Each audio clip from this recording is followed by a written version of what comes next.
All right, this one's for all the World War III doomers. I'm going to make this quick. The armed forces of Ukraine have released what appears to be a very propaganda-laden video suggesting their intentions and telegraphing their intentions to conduct a massive coordinated drone strike deep inside Russian territory that may have already started tonight.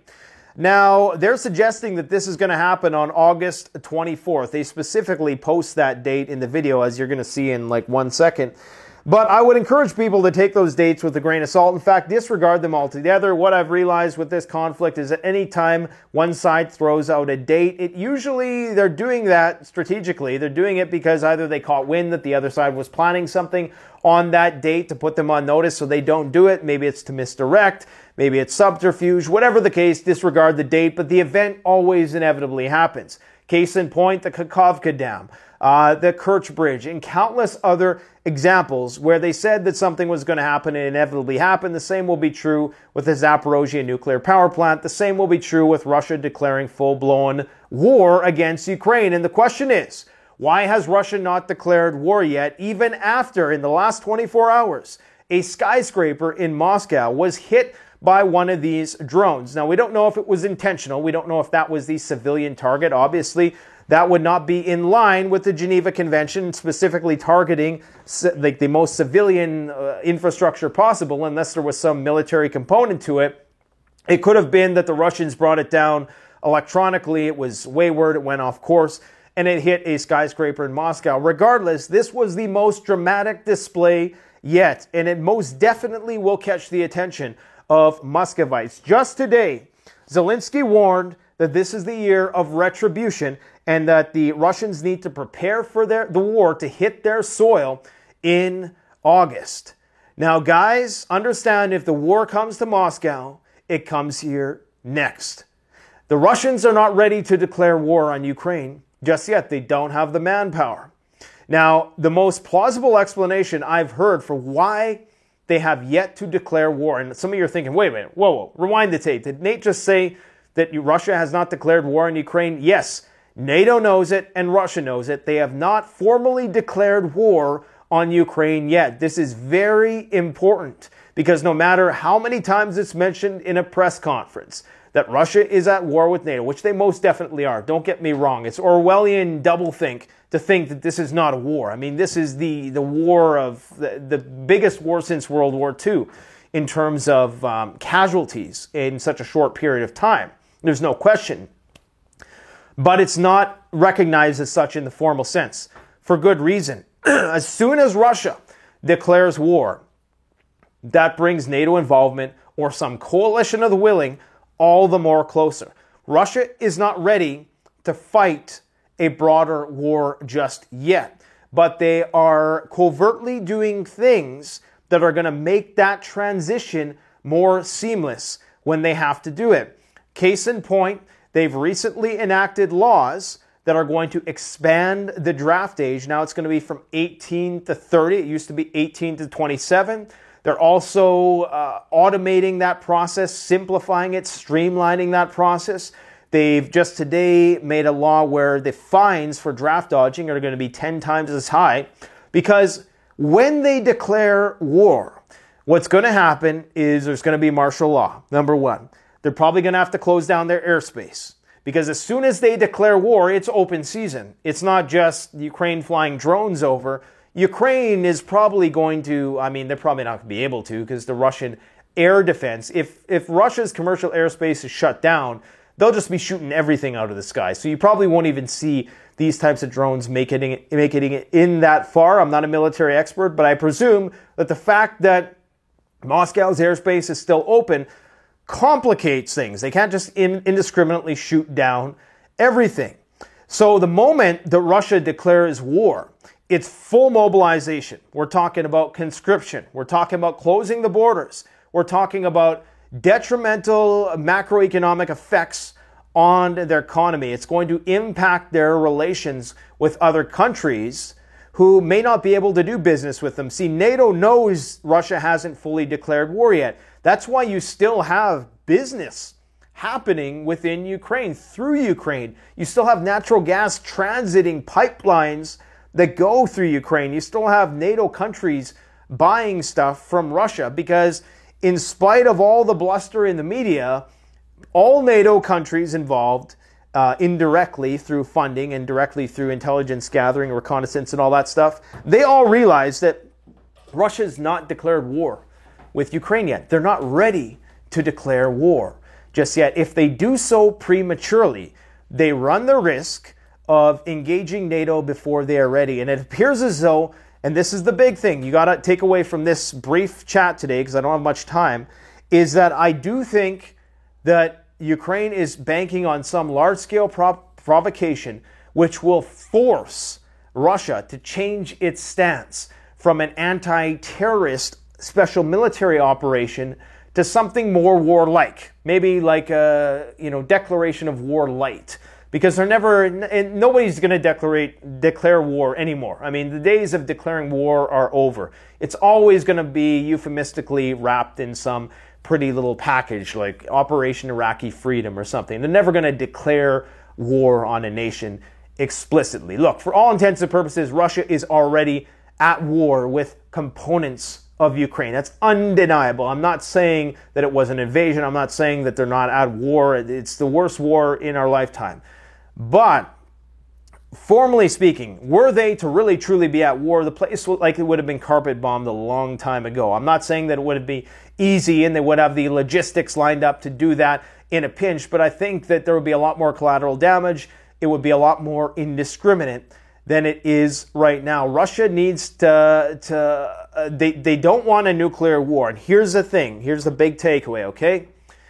If Russia is provoked into having to take some kind of action, because the public is only going to tolerate so much.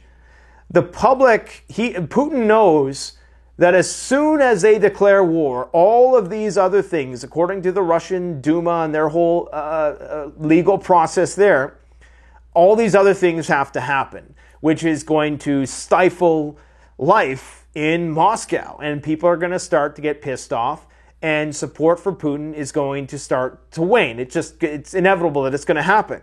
Unless the overwhelming motivation, the demand for a war to be declared is there. And the only way that happens is if Ukraine does something that is so provocative and so upsetting to the Russian population that the calls for declaration of war overshadow any advocates for a more peaceful and soft approach. And it appears as though that's been shifting for some time. The fact that we're already desensitized and acclimated, normalized to this attacks on Moscow being so frequent is incredibly dangerous. And most people don't realize, because even a year ago, nothing like this could have happened without being front page breaking news. An explosion on a Moscow skyscraper 1 year ago, people probably would have been panic buying in the stores. I mean, think about that for a second. That is what's happened today.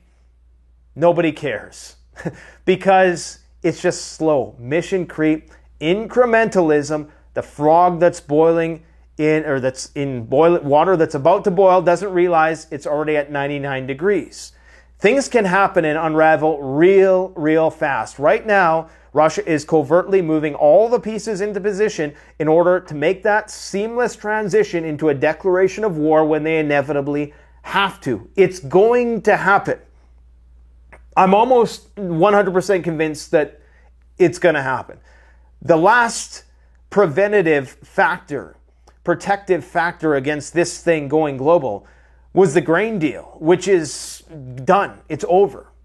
That almost acted as a buffer in the Black Sea to prevent anything from happening, from Odessa down in a straight line to Turkey, Romania, and all those places. That's done now.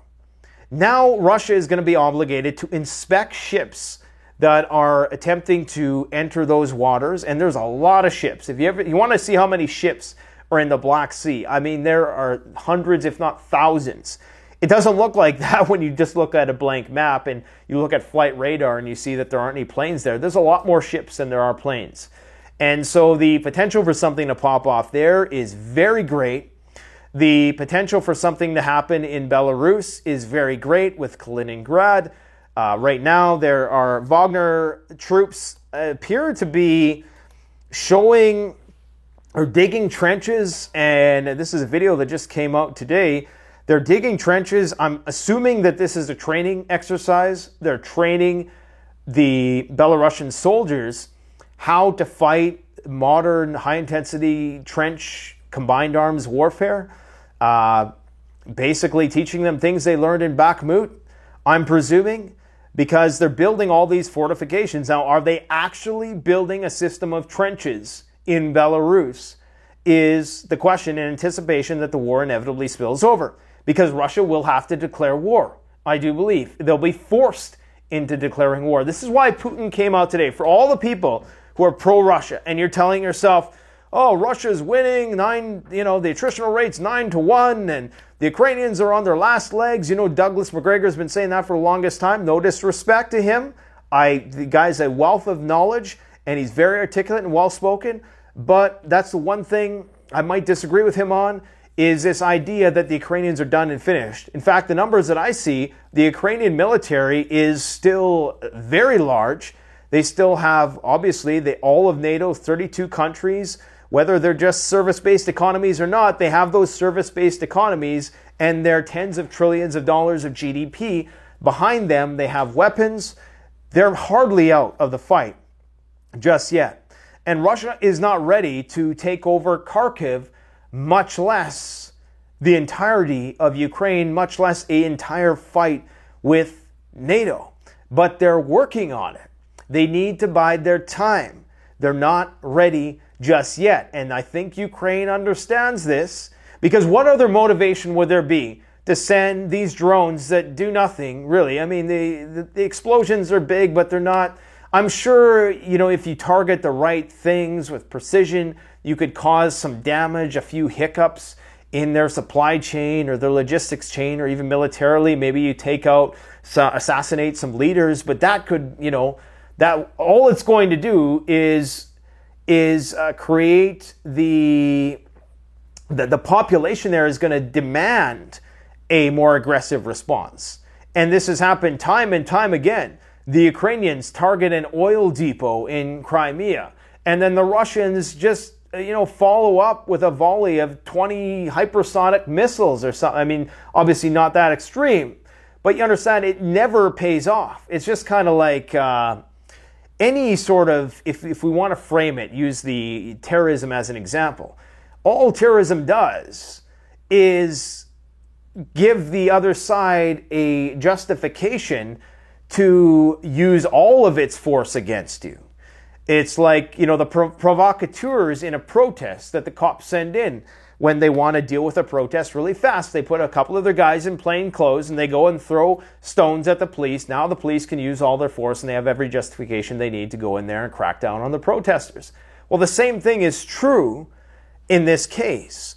So why, oh why, would Ukraine be shooting these drones at the Kremlin knowing that the response is going to be disproportionate, that the Russians are going to fire back 10 times as many missiles? Well, I think what they're hoping for is to create such a grand spectacle that, and this is where it's going to seem like I contradicted what I just said, but I'll explain, because Ukraine cannot win at this point in time. I mean, just go look at the Russian lines of defense. They haven't even breached the first line of defense. I think one guy today, he put his tank on autopilot and he sent it over the tank trench just to kind of officially say, we breached but the tank immediately flipped over, and I don't even think it made it past the tank ditch. Anyways, Ukraine can't win this fight.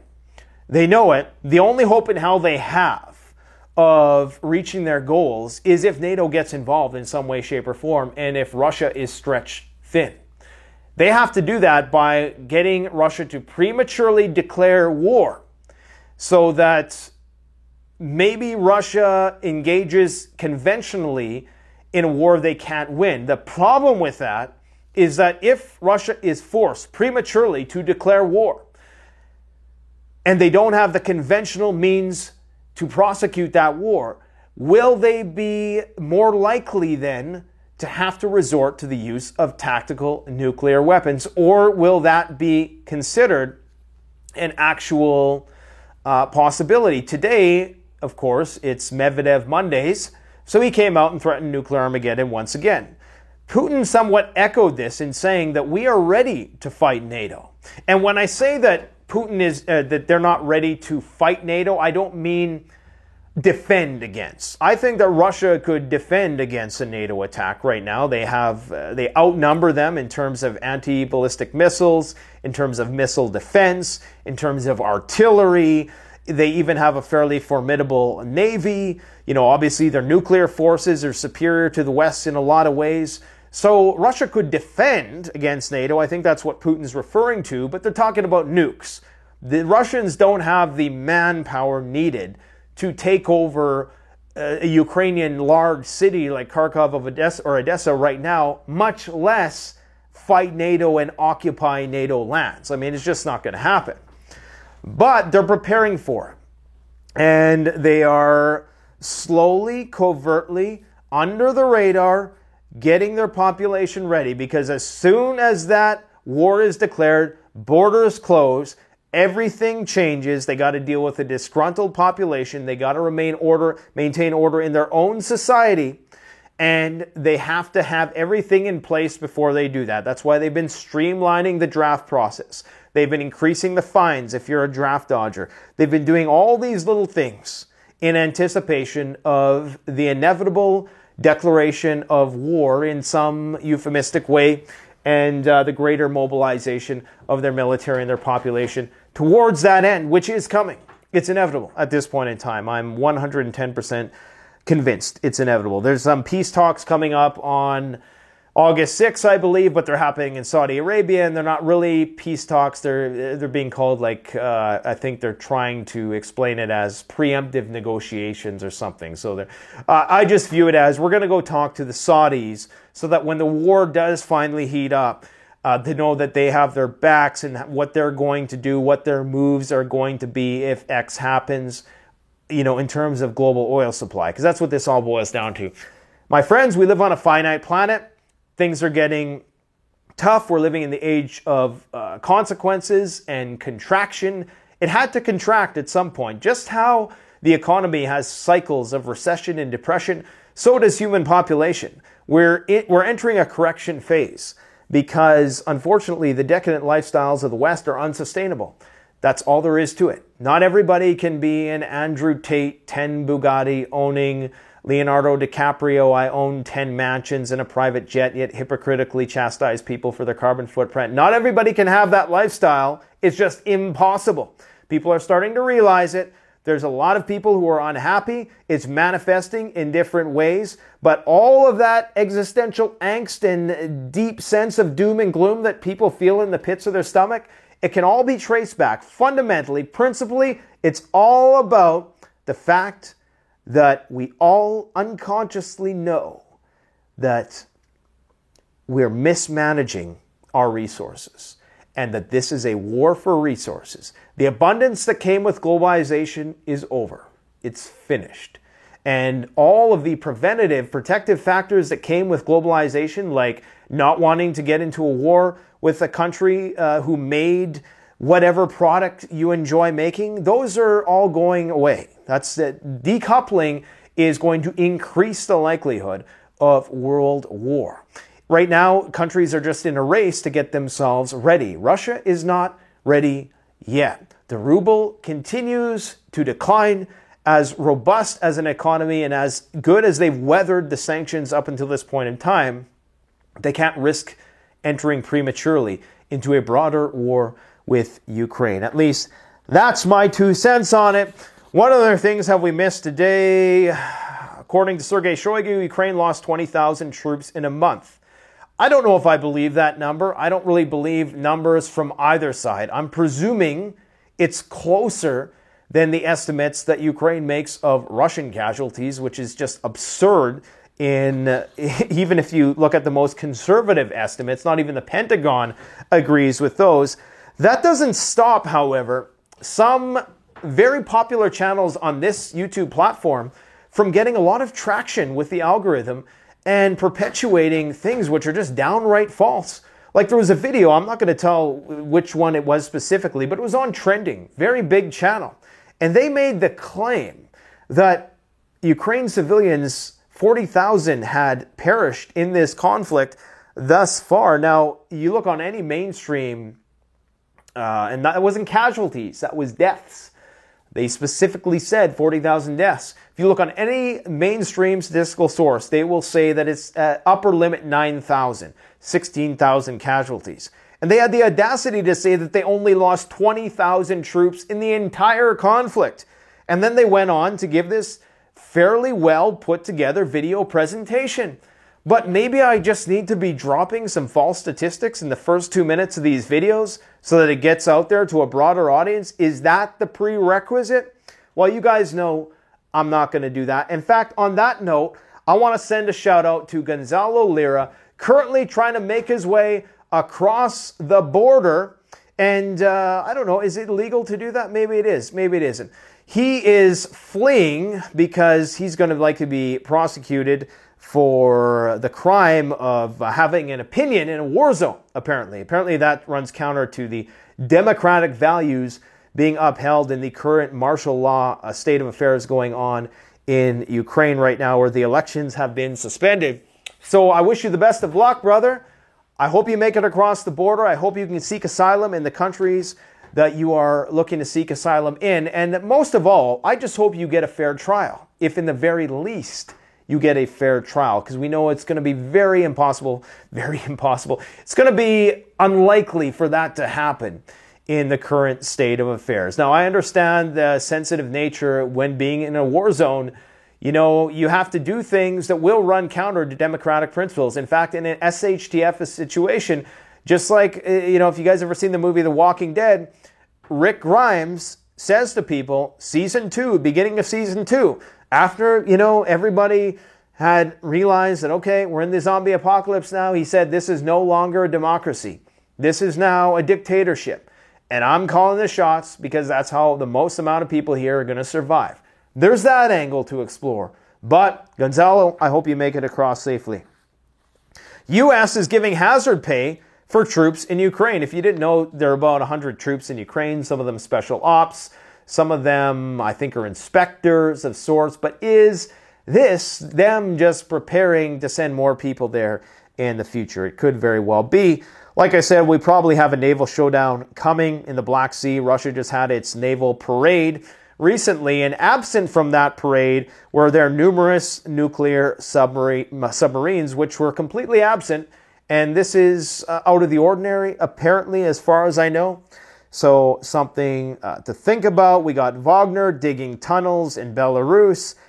That can't be any good. Keep in mind that the Ukrainians have been digging tunnels in the Donbass since 2014. So this could be for a war that's not coming for years. It's just really hard to say at this point in time. I think I briefly talked about this. Russian citizens warned that this is the year of retribution and prepare for war to hit Russian soil in August. Moscow has warned that a war is coming to Russia and this is the year of retribution. Ordinary Russian citizens have been told by Ukraine this is inevitable.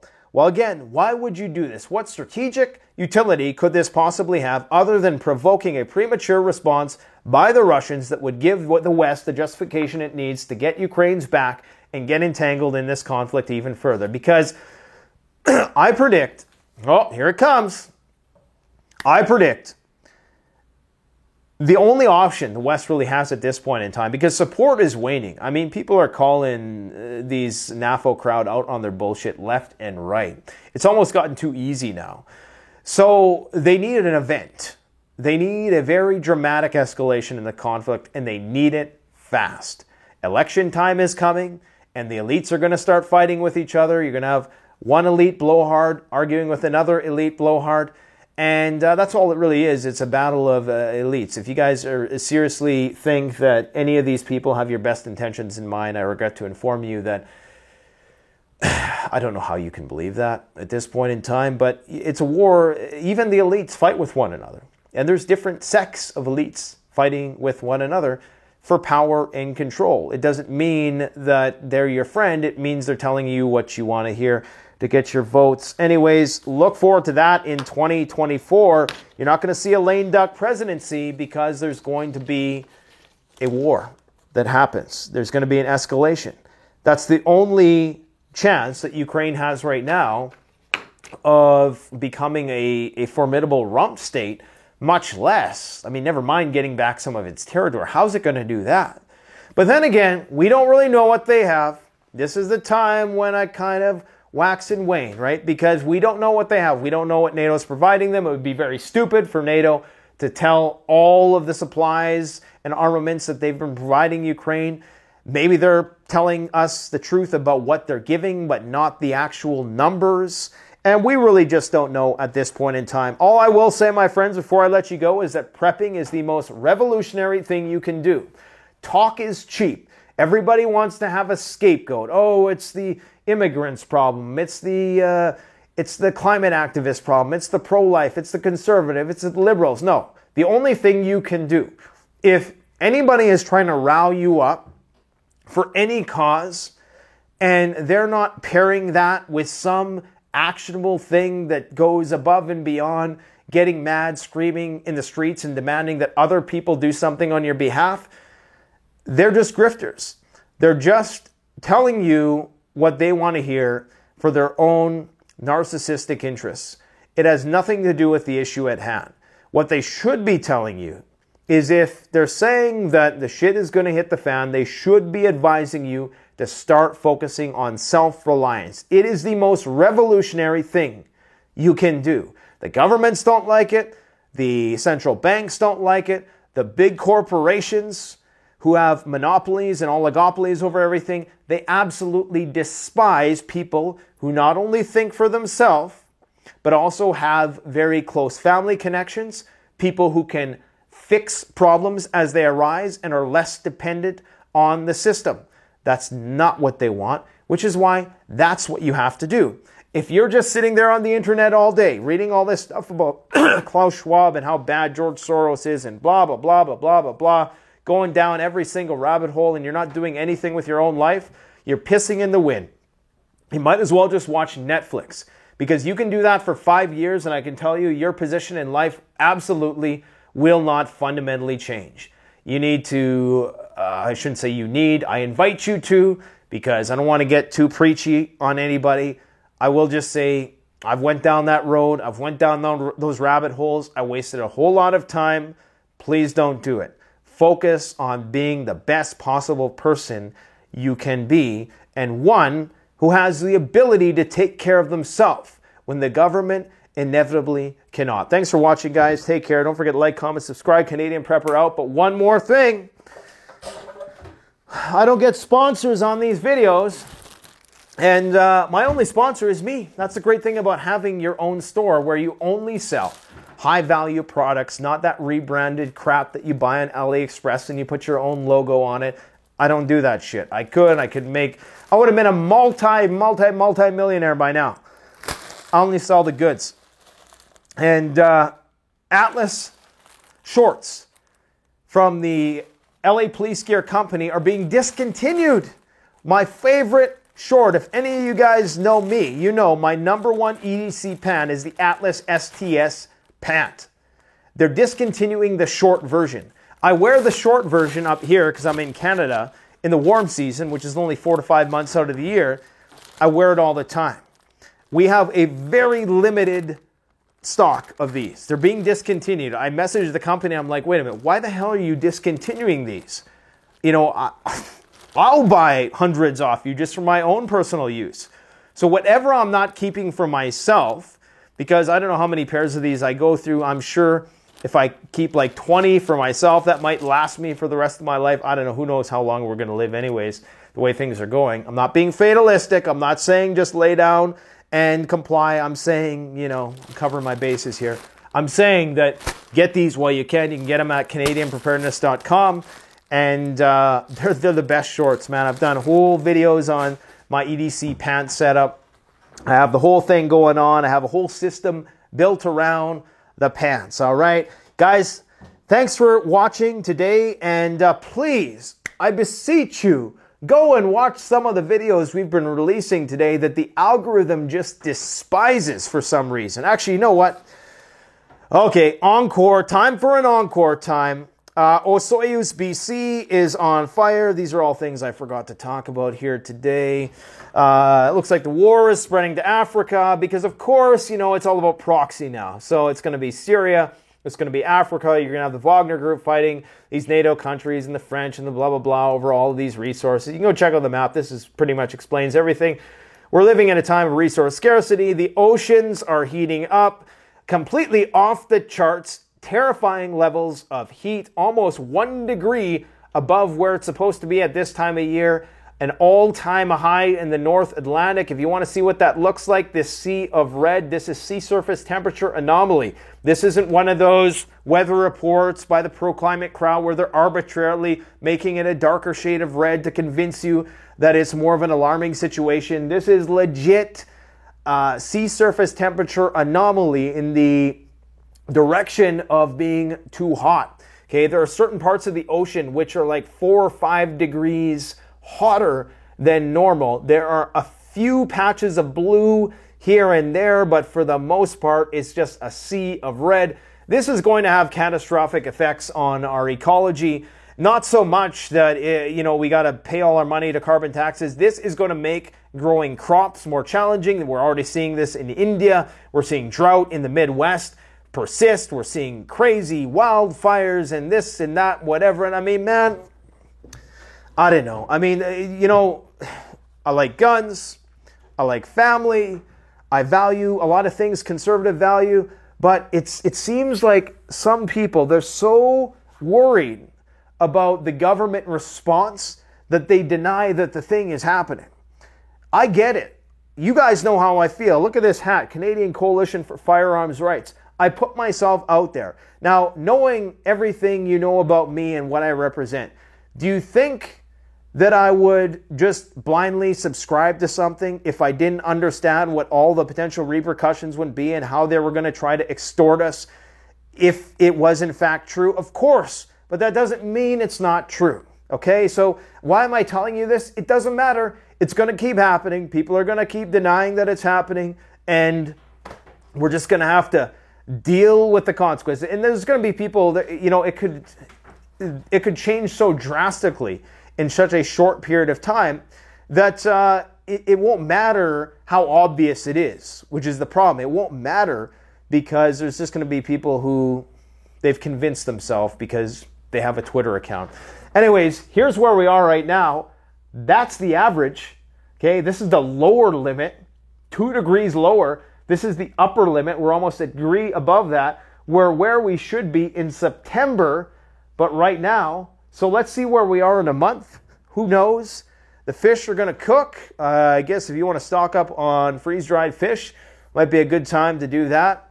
But we'll see, man. I mean, guys, this situation could get bad. I know everybody's focused on the war, but there's plenty of reasons to prepare. Let's just leave it at that, all right? You got the Ukrainians, they're kicking their drone production into high gear, and this is part of the problem, is that they're starting to really perfect these drones that they've been making. I can't remember what they're called. There's a name for them, Bodin drones or something like that.